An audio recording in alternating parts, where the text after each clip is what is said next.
Hey, this is Knife Standards. Today I'm going to be doing a quick overview of one of my standards. This is the Benchmade Mini Freek. But first, please follow me at Knife Standards. You can follow me on Instagram. And don't forget to like this video and subscribe to my channel for a lot more knife content and weekly knife reviews. All right, cool. So let's get this out of the way and let's talk Benchmade. So this is a knife that I'm sure you guys have seen. Not only have seen it, just if you're into knives, you're aware of the Mini Freek or the regular Freek from Benchmade. I'm sure you guys own Benchmade knives. And I would hope that you have seen this knife in my videos quite a few times because I use this for size comparisons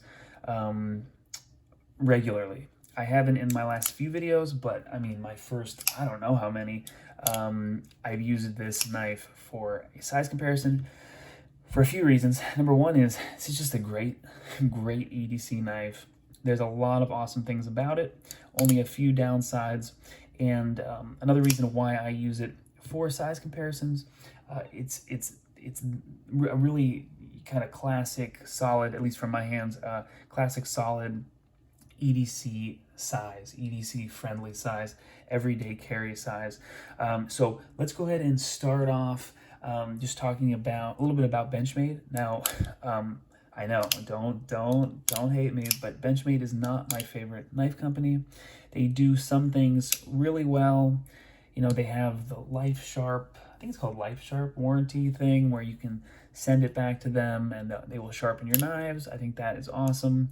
Of course, they have the Axis lock, which I think they invented it. I think and then they had a patent on it or something, and the patent just, in the last couple years, well, I guess, yeah. I guess in the last couple of years it expired, so now other companies are, what do they call it? They don't call it the Axis lock, but they call it like a crossbar lock. But Benchmade was the first to have this lock, which is very cool. You pull it down, ambidextrous, of course, you pull it down, you can flick the knife out, flick it back in, thumb studs, drop shut, pretty cool. Definitely not your traditional mechanism for opening and closing, or for at least for closing. This knife is older. I think this came out, I want to say like 2018, 19 maybe? Yeah, I don't know. It's definitely at least a few years old. And I have really, oh my gosh, come on. I really enjoy this knife for a few reasons. So let's go ahead and get into the upsides. Number one, it's super light. This is a great size knife. It's super light, one of my lightest knives. And this is G10 for the handles. It's comfortable, it's textured. You have even more aggressive texturing in this inlay. Really cool kind of frag pattern, and then you have these milling lines in the G10. It doesn't read like G10, like normal G10. It's soft, there's a little bit of give to it, so I really like how this knife feels in my hand. Also, as far as ergos go, fits my hand great. Full 4-finger grip, this little ramp, if you guys can see that, with just a touch of jimping, very comfortable for my thumb. Drop point blade. You have this kind of interesting satin-ish finish. See the Benchmade logo. Of course, this is thumb stud deployment or Axis lock, flick deployment. S30V steel, solid steel.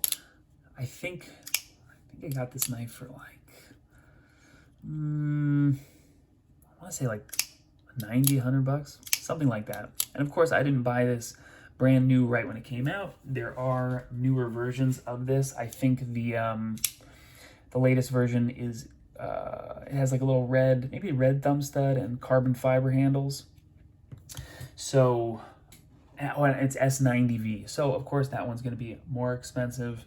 This is kind of like the bare bones kind of basic version, but it's just damn good. I mean, it's comfortable, it's light. Now there are a few things that I do not care for on this knife, so I will go ahead and get into those in just a second. But let's go ahead and do a size comparison, even though I think you guys know where this knife stands. If you've seen my videos before, we got about a 3-inch blade.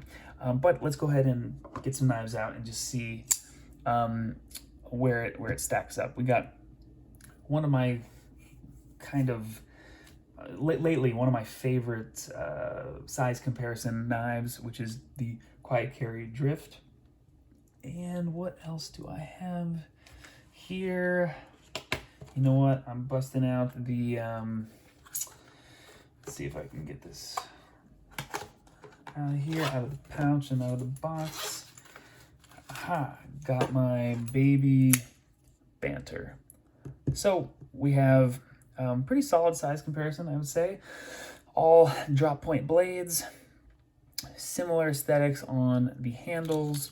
Let's go ahead and measure up the baby Banter. Got about 2.5 on the blade, 5.5 overall. Benchmade Mini Freek coming in at 3 and 7.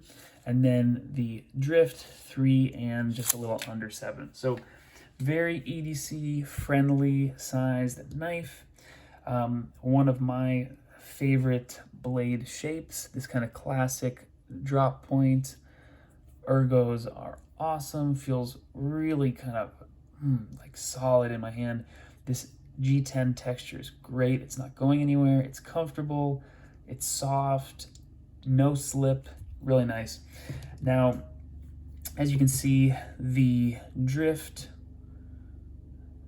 very comparable in size. Looks like the Mini Freek is just a little hair longer, just from looking. Yep, just a hair longer, but of course, similar blade sizes, both 3 inches or just, you know, right around there. And of course, the baby Banter, a little bit smaller, of course, but I thought I would throw that in there.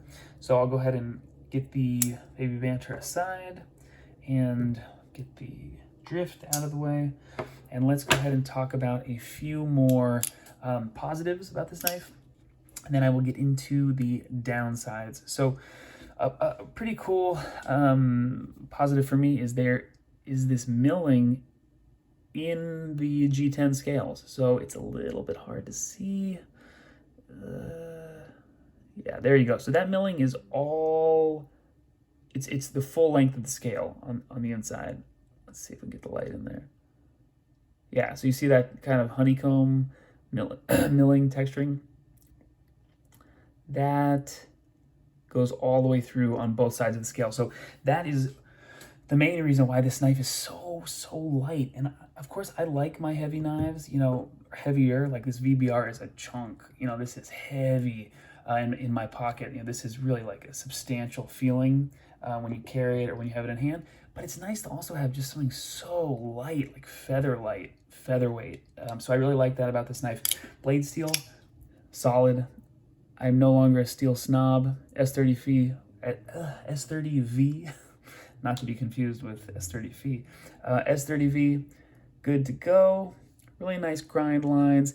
Now, you know, I said satin, which I still think this is a satin blade finish, but it's almost like this light, kind of little bit of a stone wash too. If you guys can see what I'm talking about. So, I don't know, satin stone wash, something like that. But whatever it is, I really enjoy it. I like the way it looks. Not going to get too marked up with fingerprints. Very cool. Of course, the action, which is a huge upside. Boom. Drop shut. Not in the traditional way, you know, because this is the access lock. That's what allows it to drop shut. But nevertheless, very satisfying and very kind of fidget friendly. If you're into that kind of thing. Thumb studs feel good. Now, let's go ahead, lanyard hole, don't care about, but let's go ahead and talk about the few downsides. Oh, one more nice upside. This little kind of, these liners, this jimping right here, I think this is great. Because not only do I get up on this ramp, but I feel this jimping too, and it feels good. It's not sharp, just enough grip. Very nice. So again, ergos, jimping, texturing, all really solid on this knife. Now, as far as the downsides go, the main one, the clip. This clip sucks. It feels like crap in my pocket. It makes it not fun to carry. That's why this knife kind of lives on my desk for size comparisons, and anything around my desk I will use this for. If I need to cut out something or open a package or whatever it is, I will use this knife, but this just doesn't get carried anymore really because of the clip. Now I know they do have replacement clips, but look at this. And this wiggle, this has been there since I got it. It's just a bummer because the knife is really kind of interesting and unique, and I think of it as very like Benchmade, and then they have this just dopey clip on there. So that definitely kills the mood, I know. It is reversible, which is cool, or there's the option to reverse the clip. If you are left-handed, you can use the axis lock to deploy the knife from either side. It's thumb studs, so if you put the clip on the other side, it's very versatile, which I think is great. But I don't know, do you guys like this clip? I can't deal with it. Now there are a lot of screws on the knife. You got 1, 2, 3, 4, 5. It's a little bit busy, but again, not a deal breaker. Action, very good, very snappy. And this would get carried more often, except for the clip. It's just not fun in pocket. It wiggles around. I feel like it's gonna fall out of my pocket, so that kind of kills the carry for me. As far as the overall aesthetic, I think it looks cool. It would be nice to see this knife. I know they did the carbon fiber, which I haven't handled yet, but it would be nice to see this in like a blue, or like this color scheme. Whew, oh man. Can you tell I like that color scheme?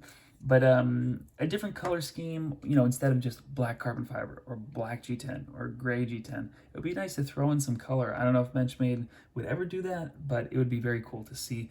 And of course, they have the Freek, which is a much larger knife.